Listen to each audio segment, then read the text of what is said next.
everyone, Jennifer here. So I thought I would make a video today just to talk a little bit about some recent workings with Lucifer. This Walpurgisnacht marks around this time of April, marks my 3-year sort of dedication of working with Lucifer and Lilith, both of which I've worked with pretty intensely throughout the past 3 years, which seems like really 3 years past, but hey, I am not one that's known to grasp the concept of the passage of time very well. So anyways, in the video that I just did on Mammon, I was also talking about a little bit alluded to having done some ritual work with Lucifer around the April 20th new moon, solar eclipse, and precursor to Mercury retrograde, because it's a very kind of astrologically powerful time to be doing some ritual stuff. So I'd done some money magic things with Mammon, which there's another video on that, and I had worked with Lucifer. So what I was working with Lucifer on, if you see me looking down, I'm reading my book. I actually have discovered I like the larger books like this. They're easier for me to write in. This one I actually got, it's got a little universal hexagram on it. I actually got this one on Killstar. What haven't I gotten on Killstar at this point? Hello. Anyways, so I worked with Lucifer on seeking guidance on basically kind of for self-work, shadow work, healing and protection and reconnection in some aspects of my life. So what Lucifer said initially, or what I channeled, was very, very simple. The rest of it was more of like a journey work I did with Lucifer. So I'll read the sort of channeled part first. Was love is the greatest polarity of humanity. It's all things. It creates, it destroys, it heals, it traumatizes. It's the heart and the soul. It is. Love yourself first and foremost. So that's always, so I've done a lot of work with Lucifer over the years, not only for like, love and relationships, but a lot for like self-work and self-love, in that aspect. So, one of the things that Lucifer has always brought me is to love myself first and foremost. And that's not something I am particularly good at. I'm the person that will bleed to death trying to save everyone else.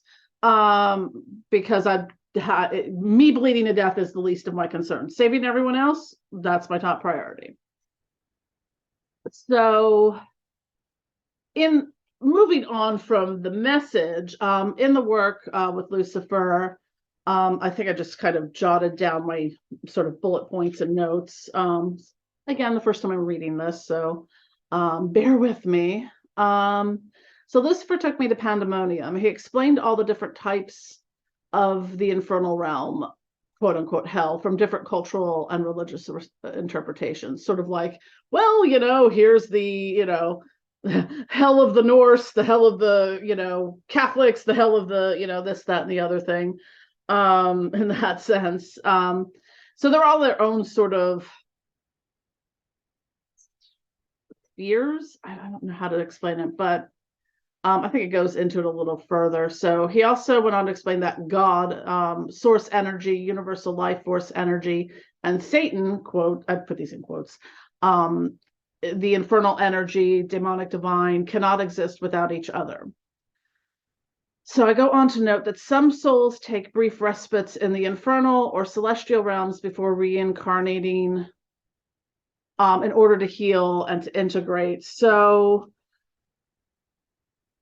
it's my understanding of this is, when people talk about eternal damnation or eternal salvation, but it seems to be that he's indicating that we have a choice in that, if we want to, if we need after, passing from one incarnation and before another, or if we don't, that we might spend some time in either place healing.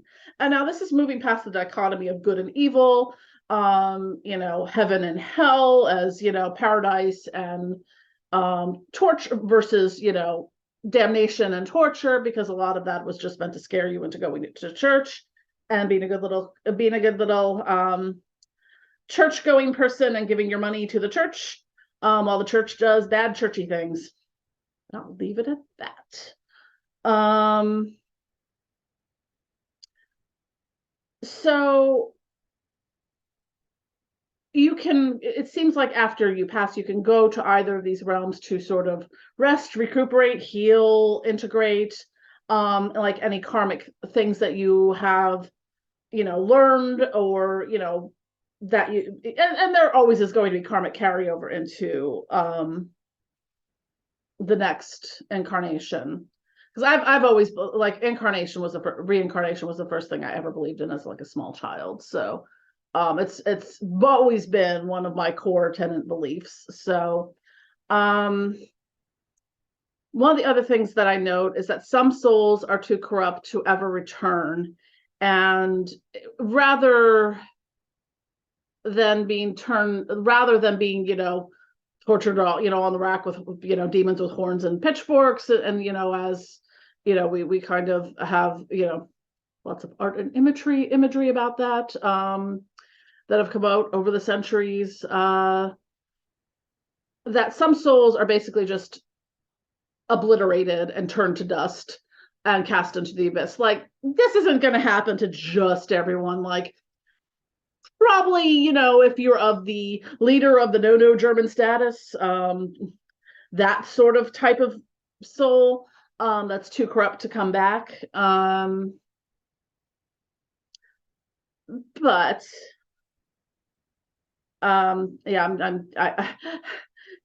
yay for having to use stupid words to describe things because of shadow banning and censorship and all that fun stuff. Anyways,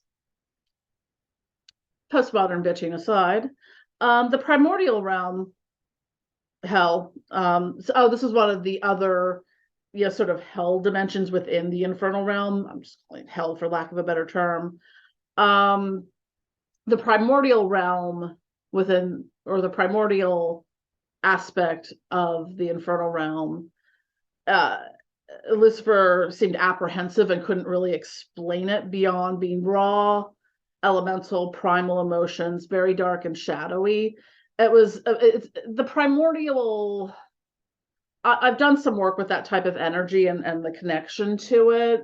I mean, this is like old, like before there were words for things, before there was language, before there was anything, is this kind of the primordials that it's hard to explain. Like, even when you get into look at the different, like, mythologies, I mean, this is before any of that. I mean, even if you're going into like the ancient Mesopotamian stuff with like the Anunnaki and all that, I mean, this is before that, like way before that. So it's like it's just very raw and primal and feral in a way. So that was one sort of aspect in there, and it was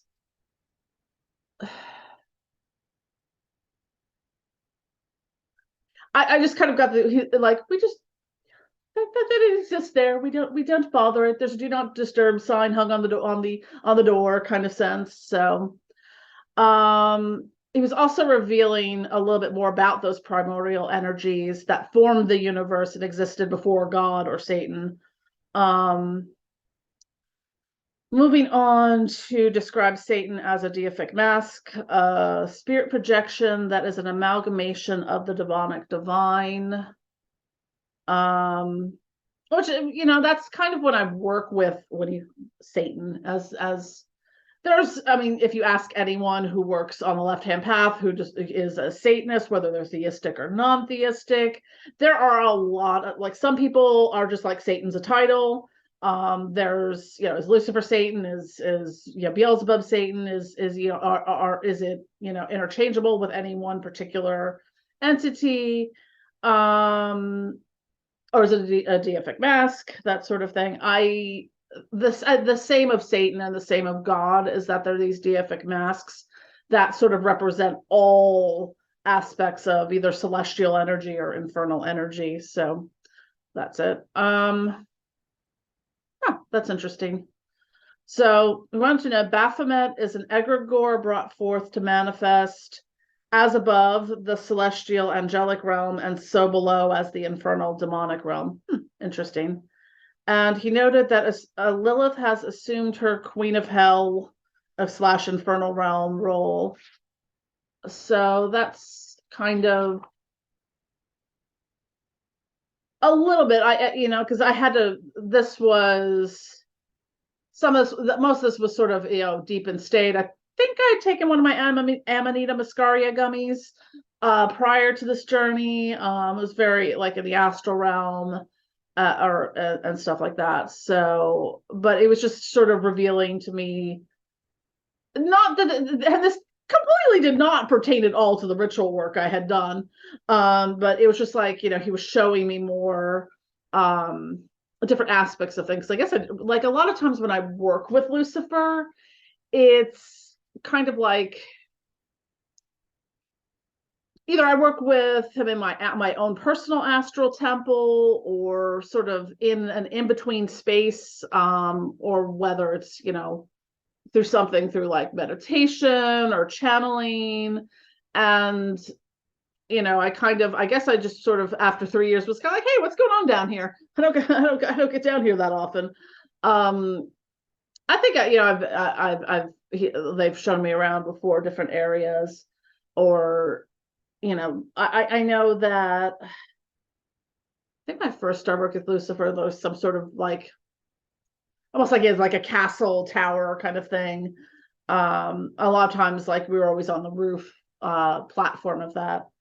But yeah, so that was an interesting, I'm trying to think if there's anything else as I'm looking through my notes, because I just kind of jotted this down as after I woke up. I didn't really go really into each thing super in depth, but I'm really fascinated with the primordial energy, because it's just like, I don't know, like the questions that have broken Jen's brain for my entire life is, I'm like, well, okay, what was here before the universe was here? Like, how did the Big Bang start? Like, who started it? Like, if there is a God, how did God get to be God? Were they voted in? Was there a process? Like, how does this all work? So I've always been a curious person. I think that's why I didn't do so well in theology class in Catholic school, because I was the one asking those questions. I'm like, well, why? Well, because the Bible said no. Why? So murder's bad, but war's okay. And are you telling me my grandfathers that defended, were, in World War II, defending the world against the Nazis. So if they killed anyone during warfare, if murder is bad, so are they going to hell?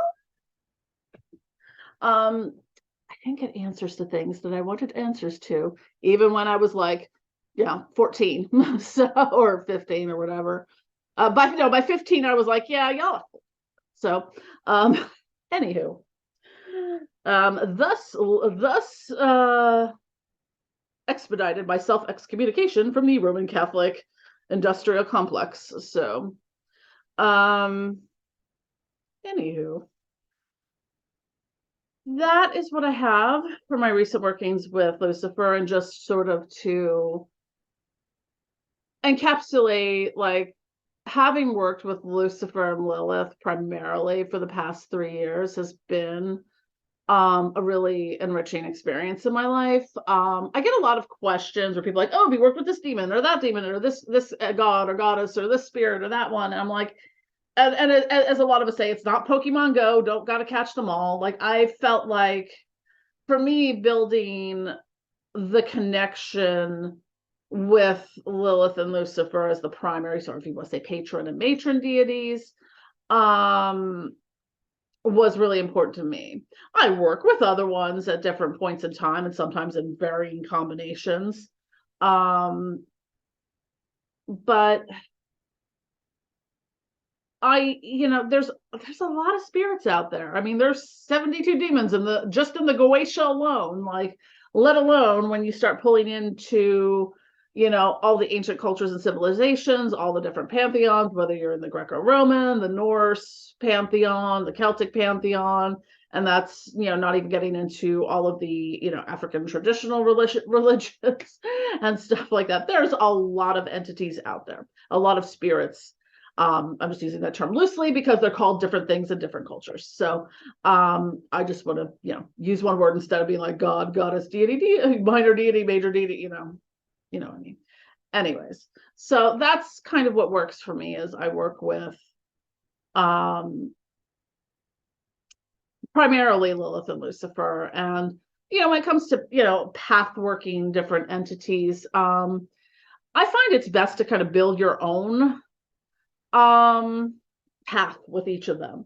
And knowing that some of them you're not really going to work with all that much. Like, I don't work with Lucifer Cal all that much unless I'm really doing something like some people will work with him in for wealth magic, or because he's sort of,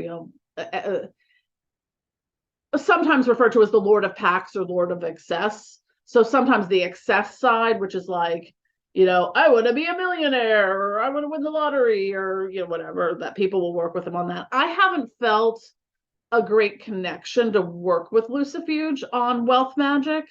It's not to say I haven't, it's just I find like I work with Mammon on that one. So different entities are going to speak to you on different things. Like some people may not work with Lucifer on self-love and shadow work, but I do.